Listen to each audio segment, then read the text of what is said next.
Carl Sagan हमारे जैसे लाखों लाख लोगों को विज्ञान द्वारा खोजे गए ब्रह्मांड के एक रोमांचक सफर पर ले गए थे। ब्रह्मांड का नजारा विज्ञान की नजर से। चलते हैं दोबारा उसी सफर पर। हम एक ऐसा सफर शुरू करने वाले हैं जो हमें बहुत छोटे से लेकर अनंत तक और वक्त की शुरुआत से लेकर सुदूर भविष्य तक ले जाएगा। इस सफर में हम आकाश गंगाओं, सूर्यों और दुनियाओं को देखेंगे। स्पेस टाइम की ग्रेविटी वेव्स पर तैरेंगे। आग और बर्फ में रहने वाले जीवों से मुलाकात करेंगे। कभी न मरने वाले तारों के ग्रहों को तलाशेंगे। सूर्य जितने बड़े एटम्स और एटम जितने छोटे ब्रह्मांड की खोज करेंगे। शिकार करके गुजारा करने वाले इंसान की दिलचस्पी तारों तक पहुंच गई। इस दिलचस्प सफर के कई नायक रहे हैं। इस सफर के लिए हमें कल्पना की जरूरत पड़ेगी, मगर कल्पना करने भर से काम नहीं चलेगा, क्योंकि कुदरत की हकीकत इस कदर बेमिसाल है जिसकी कल्पना करना भी मुश्किल है। ये सफर मुमकिन हो पाया है क्योंकि सदियों तक खोज करने वाले कुछ आसान से नियमों को मानते रहे। किसी भी नए विचार को प्रयोग करके देखना, खरे उतरने वाले विचार पर आगे बढ़ना, नाकाम रहने वाले विचार को छोड़ना, सबूत जहां ले जाएं वहां जाना और लगातार सवाल उठाना। इन कायदों को मानेंगे तो ब्रह्मांड आपका है। आइए मेरे साथ चलिए।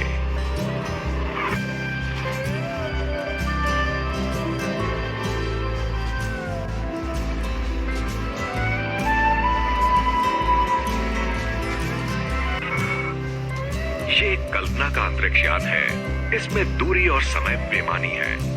ये हमें कहीं भी ले जा सकता है। अगर आप देखना चाहते हैं अभी अंतरिक्ष में हम कहां हैं, तो खिड़की से बाहर झांकिए।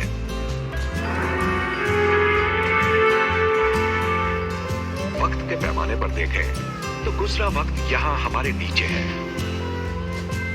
आज से 25 करोड़ साल पहले पृथ्वी ऐसी दिखती थी।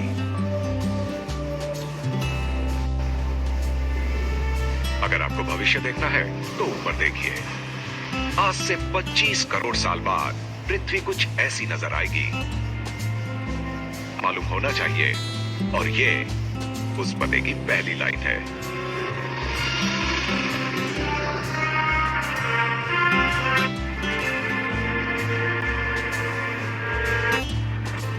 हमारे सबसे नजदीकी पड़ोसी चांद पर न तो आसमान है, न समंदर और न जिंदगी, सिवाय निशानों के।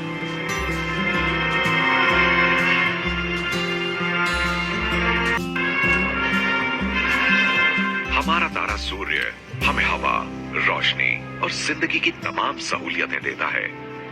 सूर्य के इर्द गिर्द ही समूचा सौर मंडल चक्कर काटता है और इसकी शुरुआत होती है बुध से।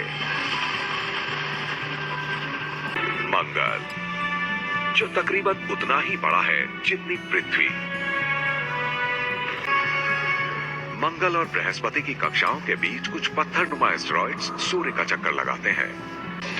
4 बड़े और दर्जनों छोटे चंद्रमाओं वाला बृहस्पति अपने आप में एक सौर मंडल की तरह है। सौर मंडल के सारे ग्रह मिला दें तब भी ये मास के हिसाब से उनसे ज्यादा ही बैठेंगे। बृहस्पति पर ये जो बड़ा सा लाल धब्बा दिख रहा है, ये असल में यहाँ सदियों से चल रहा तूफान है और आकार में हमारी पृथ्वी से 3 गुना बड़ा है।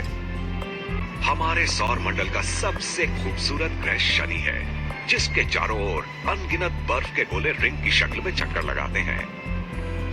बर्फ का हर गोला एक छोटे चांद की तरह है। यूरेनस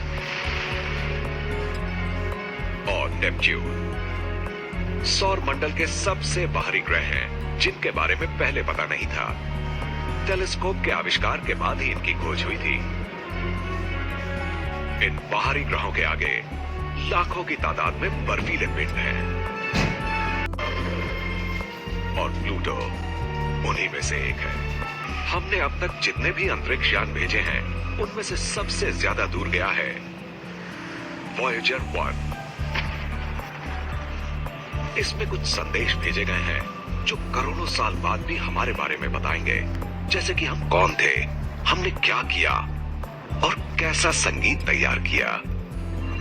बहुत बड़े समुद्र की तरह है और जैसे जैसे इसमें आगे जाएंगे ऐसी अनगिनत दुनियाएं मिलेंगी। यहाँ से देखने पर सूर्य किसी दूसरे तारे जैसा ही नजर आता है, मगर तब भी ये खरबों बर्फीले पिंडों को अपने गुरुत्वाकर्षण से बांधे रखता है। तकरीबन 5 अरब साल पहले जब सौरमंडल बना था, ये बचे खुचे टुकड़े तभी से मौजूद हैं। इनको ऑड क्लाउड के नाम से जाना जाता है। पहले कभी किसी ने इनको नहीं देखा था, और देखते भी कैसे। ये छोटे छोटे टुकड़े आपस में उतनी ही दूर हैं जितनी पृथ्वी और शनि के बीच की दूरी है। धूमकेतुओं का ये बड़ा सा बादल सौर मंडल को चारों ओर से घेरे है। दूसरे तारों के भी ग्रह होते हैं, ये हमें कुछ दशकों पहले ही पता चला है, मगर अब हम अच्छी तरह जानते हैं कि तारों के मुकाबले ग्रहों की संख्या बहुत ज्यादा है। इनमें से तकरीबन सारे ग्रह पृथ्वी से बहुत अलग हैं, और वहां हमारी तरह जीवन नहीं है। मगर जीवन के बारे में हम क्या जानते हैं?